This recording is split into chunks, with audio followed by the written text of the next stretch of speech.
दोस्तों, कन्याओं को ऐसा खाना कभी भी नहीं खिलाना चाहिए जिससे माता शेरावाली नाराज हो जाएं, क्योंकि कई बार लोग अनजाने में ऐसी गलतियां कर बैठते हैं जिनकी वजह से नवरात्रि का व्रत अधूरा रह जाता है और व्यक्ति को उसका पूरा फल नहीं मिल पाता।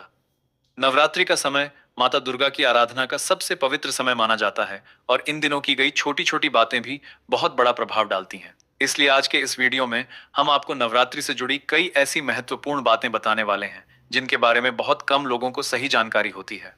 आज आप जानेंगे कि नवरात्रि में बोए गए जौ आखिर क्यों सूख जाते हैं, क्यों कई घरों में जौ में हरियाली नहीं आती और यह किस प्रकार का संकेत माना जाता है।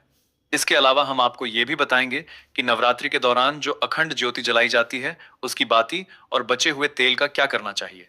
बहुत से लोग इन चीजों को साधारण समझकर फेंक देते हैं, लेकिन शास्त्रों के अनुसार ऐसा करना उचित नहीं माना जाता। साथ ही हम आपको ये भी बताएंगे कि नवरात्रि में कलश स्थापना के समय जो चावल कलश के नीचे रखे जाते हैं और जो नारियल ऊपर रखा जाता है, नवरात्रि समाप्त होने के बाद उनका क्या करना चाहिए।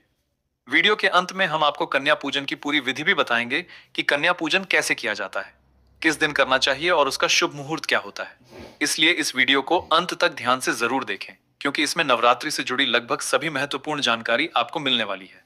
दोस्तों, जो भक्त सच्चे मन से माता रानी की पूजा अर्चना करते हैं और उनकी भक्ति में पूरी श्रद्धा से लीन हो जाते हैं, माता रानी उनकी पुकार अवश्य सुनती है। जिस व्यक्ति के मन में जो इच्छा होती है, माता रानी उसे वही फल देती हैं जिसकी उसे आवश्यकता होती है। माता लक्ष्मी अपने भक्तों पर दोनों हाथों से धन की वर्षा करती हैं और माँ दुर्गा उसी पर अपनी कृपा दृष्टि बनाती हैं जो नवरात्रि के दिनों में पूरे मन से माता की सेवा करता है। इसलिए माता की सेवा में कभी कंजूसी नहीं करनी चाहिए। जितना संभव हो उतना माता को प्रसन्न करने का प्रयास करना चाहिए। साल में आने वाले इन पवित्र दिनों में माता धरती पर आती हैं और अपने भक्तों पर कृपा बरसाती हैं। जो व्यक्ति सच्चे मन से माता को प्रसन्न करता है, माता उसे रंग से राजा बनाने की शक्ति रखती है। चाहे वह व्यक्ति राजा हो या भिखारी, माता की नजर में वही सबसे बड़ा होता है जिसकी भक्ति में प्रेम, आस्था और सच्ची श्रद्धा होती है। अब सबसे पहले बात करते हैं नवरात्रि में बोए जाने वाले जौ के बारे में। नवरात्रि के दौरान बहुत से लोग अपने घर में मिट्टी के पात्र में जौ बोते हैं। यह परंपरा बहुत प्राचीन है और इसका धार्मिक महत्व भी बहुत बड़ा माना जाता है। ऐसा कहा जाता है कि नवरात्रि में जौ बोने से घर में सुख शांति बनी रहती है और माता रानी प्रसन्न होती हैं। जब जौ हरे भरे होकर उगते हैं तो इसे घर में आने वाली समृद्धि का संकेत माना जाता है। हरियाली का अर्थ होता है कि आने वाले समय में घर में खुशियां आएंगी, परिवार में उन्नति होगी और आर्थिक स्थिति भी मजबूत होगी। धार्मिक मान्यता के अनुसार हरे भरे जौ में साक्षात माता रानी अपने 9 स्वरूपों के साथ खेलती हैं और घर में सुखों की वर्षा होती है। लेकिन यदि किसी कारण से जौ में हरियाली नहीं आती या जौ सूख जाते हैं तो इसे शुभ संकेत नहीं माना जाता। कई लोग इसे देखकर घबरा जाते हैं, लेकिन इसका अर्थ ये नहीं है कि सब कुछ बुरा होने वाला है। ये केवल एक संकेत माना जाता है कि पूजा में कहीं न कहीं कोई गलती हो गई है या माता रानी को प्रसन्न करने में कोई कमी रह गई है। ऐसी स्थिति में सबसे पहले सच्चे मन से माता से क्षमा मांगनी चाहिए। माता करुणामयी होती हैं और अपने भक्तों को हमेशा क्षमा कर देती हैं। कई लोग जौ में रोज पानी डालते हैं, लेकिन ऐसा करना सही नहीं माना जाता। जौ में ज्यादा पानी डालने से वे सड़ सकते हैं और उनकी वृद्धि रुक सकती है। इसलिए जौ में पानी डालने के बजाय केवल हल्का सा पानी का छींटा मारना चाहिए। जब जौ हरे भरे होकर अच्छी तरह उग जाएं, तो उनमें चांदी का सिक्का या 1 रुपए का सिक्का डालना बहुत शुभ माना जाता है। ऐसा करने से माता रानी प्रसन्न होती हैं और घर में धन का आगमन होने लगता है। अब सवाल आता है कि नवरात्रि समाप्त होने के बाद इन जौ का क्या करना चाहिए। सबसे पहले जो सिक्का आपने जौ में डाला था उसे निकाल कर अपने धन रखने के स्थान पर रख लें। ऐसा करने से घर में धन की वृद्धि होती है। इसके बाद जौ के कुछ पत्तों को माता रानी के प्रसाद के रूप में पूरे परिवार को खिलाना चाहिए। कहा जाता है कि जौ के पत्ते प्रसाद के रूप में खाने से व्यक्ति स्वस्थ रहता है और जीवन में सकारात्मक ऊर्जा बनी रहती है। बाकी बचे हुए जौ को किसी नदी या गंगा में विसर्जित कर देना चाहिए। अब बात करते हैं अखंड ज्योति की। नवरात्रि के दौरान कई लोग अपने घर में अखंड ज्योति जलाते हैं, लेकिन नवरात्रि समाप्त होने के बाद कुछ लोग उसकी बाती और तेल को इधर उधर फेंक देते हैं।